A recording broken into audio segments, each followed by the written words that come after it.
हरे कृष्णा। ओम नमः शिवाय। कल हमने कथा में विश्राम लिया था कि चंद्रमा क्षमा मांगता है और वचन देता है कि वो सबके साथ एक समान व्यवहार करेगा, लेकिन इस बार उसे बचा लिया जाए। चंद्रमा गिड़गिड़ाता है, पैरों में पड़ जाता है। ऋषि अत्रि जो हैं वो आगे आते हैं और कहते हैं कि प्रभु, मैं तो पुत्र विहीन होकर रह लूंगा, लेकिन संसार चंद्रमा विहीन कैसे रहेगा?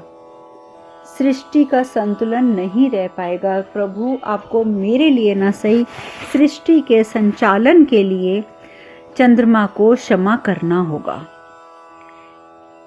क्योंकि चंद्रमा के बिना कैसे सृष्टि में संचालन रहेगा? सूरज निकलेगा, सूरज के बाद चंद्र कहां से आएगा? क्या लोग सिर्फ तपेंगे? सृष्टि जलकर भस्म हो जाएगी। प्रभु, चंद्रमा के बिना नहीं चल सकती सृष्टि। अब कश्यप ऋषि हैं, वो भी आते हैं। वो कहते हैं कि आप ऐसा कीजिए कि मैं मानता हूं कि दक्ष का शाप है, आप उसे नहीं मिटा सकते, ठीक है, लेकिन आप बेशक शाप ना मिटाएं, उस श्राप को रहने दें, लेकिन कोई ऐसा वरदान दे दें जिससे कि उस श्राप का असर कम हो जाए और चंद्रमा की मृत्यु ना हो। अब ऋषि दधीची हैं, वो भी आगे आ जाते हैं।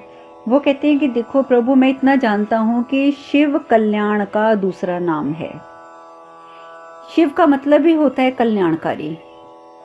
तो शिव कल्याण का जब दूसरा नाम है, जब आप मार्कंडेय जी की मृत्यु को अमरता में बदल सकते हैं, तो चंद्रमा का शाप आप क्यों खत्म नहीं कर सकते? ये कैसे संभव है कि आप किसी शरणागत की रक्षा ना करें?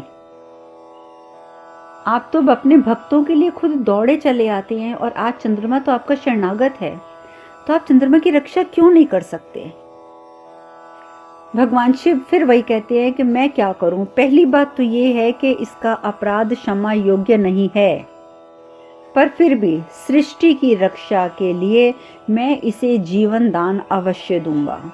मैं इसे अपने शीश पर धारण करूंगा, और जब मैं शीश पर धारण कर लूंगा तो ये प्रजापति के शाप से मुक्त हो जाएगा। पूर्ण रूप से मुक्त नहीं होगा, लेकिन उसका असर खत्म हो जाएगा, और मेरा जो अभय दान है वो इसके ऊपर असर करेगा। बस सिर्फ फर्क इतना है कि मुझे इसे अपने शीश पर धारण करना होगा। तो ऋषि दधीची हैं, वो सामने आके कहते हैं कि आप शीश पर धारण करें, उससे पूर्व मैं आपसे एक प्रार्थना करना चाहता हूँ। तो भगवान शिव कहते हैं कि आज तो सबकी मनोकामना पूर्ण होगी। मैंने आपको पहले भी कहा कि आज का दिन जो है बहुत शुभ दिन है, बहुत शुभ तिथि है, तो इसलिए आप जो भी मुझसे कहना चाहते हैं, जो भी मांगना चाहते हैं, आप निसंकोच कीजिए, आपकी प्रार्थना अवश्य पूरी होगी। तो ऋषि दधीची कहते हैं कि मैं चाहता हूं कि आज तक तो प्रभु सब आपकी प्रतिमा की पूजा करते आए हैं। जो भी आराधनाएं, पूजा अर्चना जो भी होती है वो आपकी प्रतिमा की होती है, और आज आप हम सबके बीच में साक्षात खड़े हैं। सो मैं चाहता हूं कि आज हम आपका साक्षात पूजन करें।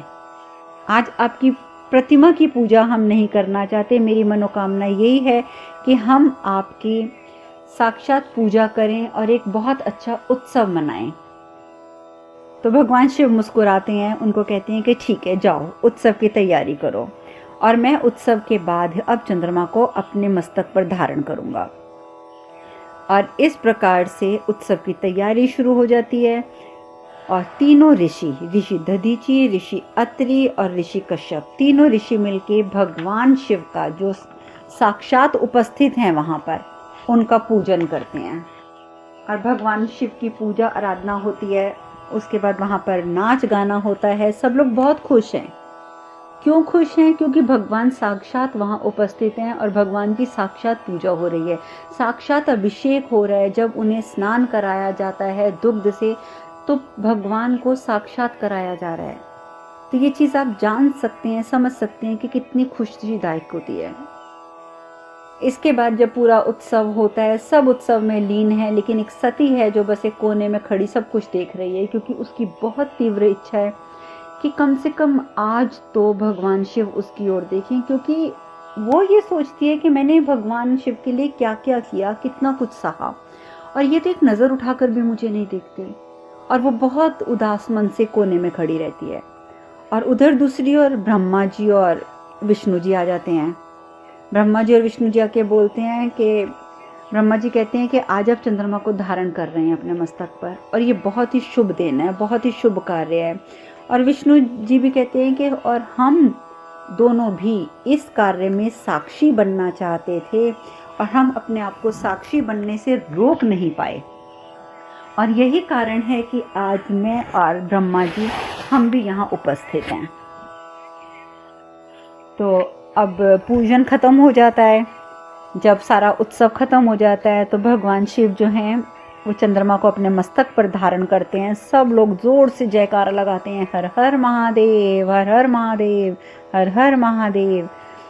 फिर शिव कहते हैं कि देखो, शाप के कारण, इस शाप को पूरी तरीके से तो मैं नष्ट नहीं कर सकता, लेकिन अब ये होगा कि श्राप के कारण 15 दिन तक तुम चंद्रमा आकार में छोटे होते जाओगे, और उस एक दिन के लिए तुम लुप्त हो जाओगे। जैसे कि अमावस्या आती है, आप सब जानते हैं, और अमावस्या के अगले दिन चंद्रमा फिर बढ़ना शुरू हो जाते हैं, और 15 दिन के बाद पूर्णिमा आती है।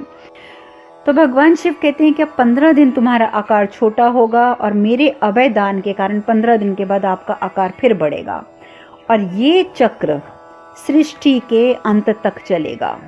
और आप सब तो जानते हैं कि आज भी अमावस्या और पूर्णिमा दोनों ही हर 15 दिन के बाद आती हैं, और हम लोग हर महीने ये सब देखते भी हैं। तो फिर भगवान विष्णु कहते हैं और ब्रह्मा जी कहते हैं कि प्रभु, यहाँ पर अब मैं चाहता हूँ कि आपका एक भव्य मंदिर बने, जहाँ पर आपने चंद्रमा को धारण किया है, चंद्रमा को अभय दान दिया है। तो मैं चाहता हूँ, और चंद्रमा ने यहीं आपकी पूजा करी है, सो यहाँ पर आपका एक भव्य मंदिर बनना चाहिए। और वहाँ पर एक भव्य मंदिर बना, और आज भी वो मंदिर प्रभास क्षेत्र में, यानी कि सोमनाथ में, सोमनाथ मंदिर के नाम से आज भी ये मंदिर है। और अभी भी ये मान्यता है कि सोमनाथ मंदिर में जो व्यक्ति दर्शन करने जाता है, उसकी हर बाधा दूर हो जाती है, उसका हर दोष दूर हो जाता है। तो सोमनाथ के मंदिर की आज भी बहुत महानता है, और दुनिया दूर दराज से सोमनाथ के दर्शन करने आती है। विष्णु भगवान कहते हैं कि आज मैं भी समझता हूँ कि जो तिथि है वो बहुत विशेष है। आज आपने चंद्रमा को शाप से मुक्त किया, चंद्रमा को अभय दान दिया, और इसी दिन महामृत्युंजय का मंत्र जो है वो सार्वजनिक हुआ। तो इसलिए संसार अब इस तिथि को महाशिवरात्रि के नाम से जानेगा, महाशिवरात्रि के नाम से। तो ब्रह्मा जी कहते हैं कि शिव जी को कहते हैं कि प्रभु, अब विष्णु प्रभु ने तो आपकी इस रात्रि को नाम दे दिया महाशिवरात्रि का। अब जब विष्णु जी ने नाम दे दिया है तो आपसे हमें कोई ना कोई वरदान तो इस दुनिया को मिलना चाहिए। उस समय भगवान शिव ने कहा कि आज की तिथि यानी कि महाशिवरात्रि के दिन जो व्रत का पालन करेगा वो व्रत बहुत फलदायक होगा। बाकी सोमवार के व्रत आप करते हैं वो ठीक है, लेकिन जो महाशिवरात्रि का व्रत है, भगवान शिव ने ये वरदान दिया कि ये जो फल है, इसका जो फल है ये बहुत ही बड़ा फलदायी बनेगा। ये व्रत, इस दिन सुहागनें अगर व्रत रखेंगी तो उनका सुहाग हमेशा बना रहेगा, और कुंवारी कन्याएं अगर व्रत रखेंगी तो उन्हें उनका मन चाहा वर मिलेगा। सती भी वहां खड़े होकर ये सब सुन रही है। सती कहती है कि आप सच स्वीकार क्यों नहीं कर लेते? मुझे भी तो मेरा मन चाहा वर मिलना चाहिए ना, मैं भी तो कब से प्रतीक्षा कर रही हूँ। मन ही मन में सती ये सब बातें करती है। लेकिन देखिए, भगवान शिव की ये, बेशक ये प्रेम कथा है भगवान शिव और सती की, लेकिन भगवान शिव ने हमेशा समझाया है कि माता पिता के प्रति कर्तव्य क्या हैं। उन्होंने हमेशा कर्तव्यों को सर्वोपरि माना है। भगवान शिव ने कभी कोई गलत बात नहीं कही, सती के प्रेम को भी कभी गलत तरफ रुख नहीं दिया। वो हमें सहना सिखाते हैं, हमें सहिष्णुता बनाते हैं, हमें सहन शक्ति होनी चाहिए। सती में भी कितनी सहन शक्ति आ गई थी, कितना वो बर्दाश्त कर रही थी सब कुछ। खैर, ये सब कुछ तो वहां चल रहा है, और उधर दूसरी ओर दूसरी ओर जब दक्ष को पता चलता है कि सती तो प्रभास क्षेत्र में मृत्युंजय का मंत्र कर रही है और सती का वहाँ शिव का वहाँ पूजन हो रहा है, बस अब तो दक्ष इतना भड़क जाता है और सीधा कहता है कि अब सती को मरना होगा। अब सती को मरना होगा। क्यों? क्योंकि उसने मर्यादा का उल्लंघन कर लिया है। उसने मर्यादा का उल्लंघन किया है। उसने मेरे मान सम्मान को ध्यान में नहीं रखा। उसने हमेशा मेरे आदेशों का उल्लंघन करने की कोशिश करी है और वो शिव की हो जाए, ये मैं कदापि होने नहीं दे सकता। इसलिए अब सती का मरना निश्चित है। तो प्रसूति भी वहीं खड़ी है। प्रसूति कहती है पर वो हमारी संतान है, हमारी प्रिय पुत्री है। तो दक्ष कहता है पुत्री है नहीं प्रसूति, पुत्री थी, वो हमारी पुत्री थी, अब नहीं है। तो अदिति भी आ जाती है सामने। अदिति भी आके कहती है कि मैं जानती हूँ पिताजी कि सती ने आपको बहुत दुख पहुंचाया है, लेकिन पिताजी आप उसे ऐसा दंड नहीं दे सकते, आप ऐसा कैसे कर सकते हैं। तो दक्ष भी कहता है कि मत भूलो अदिति, तुम भी ये बात मत भूलो कि मैं सिर्फ एक पिता नहीं हूं, मैं दक्ष प्रजापति भी हूं। तो वो कहती है, प्रसूति कहती है कि दक्ष प्रजापति आप हैं, मैं मानती हूं, तो क्या इसका मतलब ये है कि प्रजापति किसी को भी मृत्यु दंड दे देगा? तो दक्ष कहता है तो क्या करूं? अगर मैं सती को मृत्यु दंड ना दूं तो मैं क्या करूं? क्या अपनी पराजय स्वीकार कर लूं, वो भी शिव से? दक्ष कहते हैं नहीं, ये नहीं हो सकता। और प्रसूति की आंखों से आंसू गिरने लग जाते हैं। दक्ष कहता है ये क्या? प्रजापति दक्ष की पत्नी की आंखों में आंसू? तो प्रसूति कहती है कि मैं प्रजापति आपकी सिर्फ पत्नी नहीं हूं, मैं सिर्फ स्वयंभू मनु की पुत्री नहीं हूं, मैं मां भी हूं। और मां की भूमिका इस समाज में महत्वपूर्ण है और ये बात मैं जानती हूं। और मैं ये भी जानती हूँ कि मैं इस महत्वपूर्ण भूमिका को मैंने बहुत अच्छे से निभाया है। मैं जननी हूँ प्रजापति, मैं जननी हूँ, और जब मैं जननी हूँ तो मैं अपनी पुत्री को मरते हुए कैसे देख सकती हूँ? तो दक्ष कहते हैं लेकिन तुम्हारी पुत्री ने मेरे आदेशों की अवहेलना करी है, मेरे मान सम्मान प्रतिष्ठा को ठेस पहुंचाई है, इसलिए प्रसूति उसकी मृत्यु तो अनिवार्य है। प्रसूति रोने और रोती है। प्रसूति कहती है कि नहीं प्रजापति, मैं आपसे विनती करती हूँ कि उसे क्षमा कर दीजिए। पुत्रियां भी कहती हैं कि हम सब उसे समझाएंगे, आप उसे कृपया करके क्षमा कर दीजिए, क्षमा कर दीजिए। लेकिन दक्ष के ऊपर किसी की कोई प्रार्थना का असर नहीं होता। वो अमात्य को आवाज लगाता है और कहता है कि अमात्य, मैं अविलंब प्रभास क्षेत्र जानना चाहता हूँ। तो अमात्य, दक्ष और साथ में ऋषि भृगु, ये तीनों प्रभास क्षेत्र के लिए चल पड़ते हैं उसी समय अविलंब। अब उधर दूसरी ओर सती अकेले बैठ जाती है जाकर एक कोने में और सोचने लग जाती है कि ये सब क्या हो रहा है। भगवान शिव यहाँ उपस्थित हैं, सबके साथ आनंद ले रहे हैं, उत्सव मनाया जा रहा है, लेकिन देखो जरा मेरी तरफ तो वो देख भी नहीं रहे हैं। कितना अपमानित करेंगे ये मुझे। उतनी देर में मंद्रिके आ जाती है। तो कहती है कि मंद्रिके, तुम यहाँ पे क्यों बैठी हुई हो, अकेले क्यों बैठी हो? तो सती कहती है तो और क्या करूं, अपमानित होती रहूं? कितने दुख सहे हैं मैंने, पर शिव जो हैं वो मुझे एक बार मेरी ओर देखना तक नहीं चाहते। पत्थर में बसते बसते मुझे लगता है कि उनका मन भी पत्थर का हो गया है। प्रेम, संवेदना, इन सब का तो कोई स्थान ही नहीं है महादेव के अंदर। मंद्रिके कहती है ऐसा मत कह सती, ऐसा मत कह। अगर वो सिर्फ पत्थर के होते ना तो बार बार तेरे बुलाने पर आना जाते। कभी तू अपने लिए बुलाती है, कभी तू औरों के लिए बुलाती है, और वो हमेशा आते हैं। और मैं तुझे कहती हूँ कि तू निराश मत हो, क्योंकि उन्होंने भी तुझे कभी निराश नहीं होने दिया। जब तू बुलाती है वो तब आते ही आते हैं। और एक बात सोच कि आज जब सब भक्तगण उत्सव मना रहे हैं, वो सब भक्तों से घिरे पड़े हैं, तो तू क्या चाहती है? क्या चाहती है तू? कि वो सबको छोड़कर तेरे पर ध्यान दें? अरे भक्तों का भी उन पर उतना ही अधिकार है जितना अधिकार तेरा है। तो सती कहती नहीं जी नहीं, मैं भक्त नहीं हूं उनकी, मैं उनकी अर्धांगिनी हूं, और अब मैं और झुक नहीं सकती। ये बात पर पक्की है कि अब मैं और झुक नहीं सकती, अब मुझे उनसे बात नहीं करनी है, और अगर वो मुझसे बात करना चाहते हैं तो उन्हें मेरे पास आना होगा, मैं अब उनके पास नहीं जाऊंगी। और इस प्रकार से वो रूठ कर एक कोने में बैठ जाती है। उधर भक्त भी सब मस्त होकर पूरी पूजा करके और रात्रि भोज वगैरह सब करके थक के वो भी सब बैठ जाते हैं। और उधर भगवान शिव वहीं पर उसी क्षेत्र में उन सब के बीच में बैठे बैठे ध्यान मग्न हो जाते हैं। उसी समय मद्रिके वहाँ जाती है। मद्रिके आके बोलती है कि प्रभु, मन ही मन में वो कहती है, और आप जानते हैं कि भगवान तो सब सुनते हैं।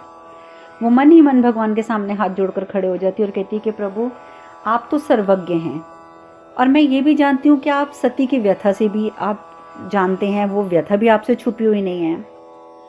और आप ये भी जानते हैं कि सती ने हर परिस्थिति का सामना किया है और वो हर परीक्षा में सफल हुई है।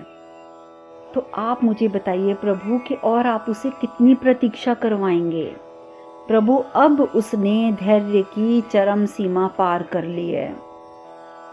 अब उसको आप उससे जाकर बात कर लीजिए और उसे और प्रतीक्षा मत करवाइए, क्योंकि अगर अब भी आपने उससे प्रतीक्षा कराई प्रभु तो सती रूठ जाएगी।